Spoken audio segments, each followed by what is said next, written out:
નવો રાઉન્ડ શરૂ થયો। 3 સપ્ટેમ્બરથી 9 સપ્ટેમ્બર સુધી સાર્વત્રિક વરસાદની શક્યતા છે। હવામાન નિષ્ણાત પરેશ ગોસ્વામીએ આગાહી કરી છે કે અનેક વિસ્તારમાં ભારેથી અતિભારે વરસાદ પડી શકે છે। ઓગસ્ટ મહિનાની જેમ અતિવૃષ્ટિ નહીં થાય। બંગાળની ખાડીમાં સર્જાયેલા લો પ્રેશરને લીધે વરસાદ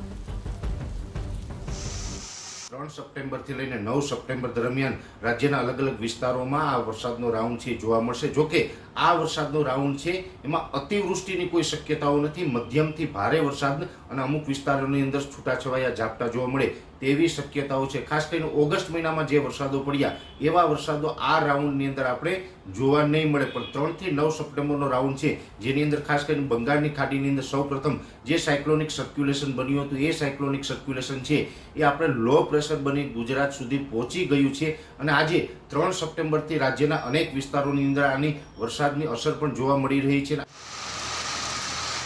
વિગતો એવી પણ મળી રહી છે કે દક્ષિણ ગુજરાત મધ્ય ગુજરાતને ધમરોળશે વરસાદ। ઉત્તર ગુજરાતમાં પણ ભારે વરસાદના એંધાણ છે।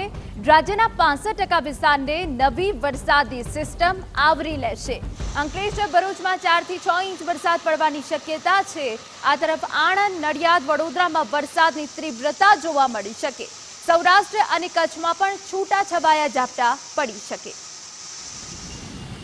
દક્ષિણ ગુજરાત મધ્ય ગુજરાત અને ઉત્તર ગુજરાતના જે આ 3 રીજન છે આ 3ની અંદર આ વરસાદની તીવ્રતા થોડીક વધારે જોવા મળશે। એમાં પણ ખાસ કરીને શહેરવાદ જોવા જઈએ તો દક્ષિણ ગુજરાતનું રાજપીપળા સુરત અંકલેશ્વર અને ભરૂચ એની અંદર એકંદરે સારા એવા વરસાદો નોંધાશે। લગભગ 4 થી લઈને 6 ઇંચ જેવા વરસાદ નોંધાઈ શકે છે। મધ્ય ગુજરાતની અંદર અમદાવાદ કપડવંજ આણંદ નડિયાદ અને બરોડા જેવા વિસ્તારો છે તેમાં પણ વરસાદની તીવ્રતા છે એ આવનારા 2-3 દિવસ સુધી વધારે જોવા મળે તેવી શક્યતાઓ માની રહ્યા છે।